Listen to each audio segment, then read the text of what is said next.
एका व्यक्तीने काल रात्री 11:15 फोन केले, आधी फोन केले. माझा व्हॉट्सॲप कॉलवर माझे अननोन नंबर सायलेन्स होतात म्हणून त्यांनी व्हॉइस मेसेज टाकले. पहिल्या 2 मेसेजमध्ये ते म्हणतात की या तिघांनाही तिन्ही आरोपी सापडणार नाहीत कारण या तिघांचंही मर्डर झाले. आता खरे आहेत खोटे आहेत, हा व्यक्ती कोण आहे, इतक्या प्रचंड प्रमाणावर व्हिडिओ झाले, फोटो झाले, माहिती आली, FIR आलेत. तो नंबर हवा असेल तर तुम्हाला दाखवतो, त्याच्यावर आलेले मेसेजेस दाखवतो. 3 डेड बॉडी सापडली पण काही खात्रीला एक माहिती नाही. अजून आपण ओपन नाही करायचं. परत एकदा ते विश्वेश्वर कल्याणला 3 डेड बॉडी सापडली पण काही खात्रीला एक माहिती नाही. अजून आपण ओपन नाही करायचं. हे कोणाचा फोन आहे, कुणी केलेला आहे हा एका व्यक्तीने काल रात्री 11:15 फोन केले, आधी फोन केले. माझा व्हॉट्सॲप कॉलवर माझे अननोन नंबर सायलेन्स होतात म्हणून त्यांनी व्हॉइस मेसेज टाकले.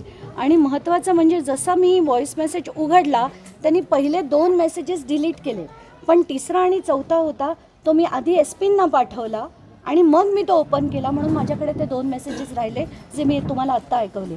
पहिल्या 2 मेसेजमध्ये ते म्हणतात की या तिघांनाही तिन्ही आरोपी सापडणार नाहीत कारण या तिघांचंही मर्डर झाले.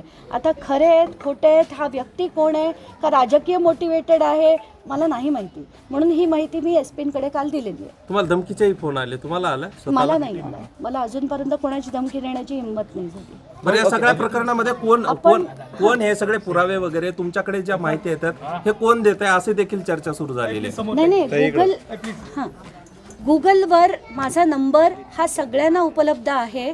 त्या गुगलवरनं सगळ्यांनी मला मेसेजेस पाठवायला सुरू केले आणि त्यानंतर जेव्हा एवढ्या मोठ्या प्रमाणावर यायला लागले, एवढ्या मोठ्या प्रमाणावर कॉल्स यायला लागले की मी ठरवलं आपण एक नंबर जो आहे तो ट्विट करूया. म्हणून तो नंबर आम्ही ट्विट केला. त्याच्यावर तर इतक्या प्रचंड प्रमाणावर व्हिडिओ झाले, फोटो झाले, माहिती आली, FIR आलेत. तो नंबर हवा असेल तर तुम्हाला दाखवतो, त्याच्यावर आलेले मेसेजेस दाखवतो. तुफान मेसेजेस आलेत आणि ते सगळे त्याच्यातले जे फार महत्त्वाचे होते ते सगळे मी SP-कडे पाठवलेले होते. चला, धन्यवाद.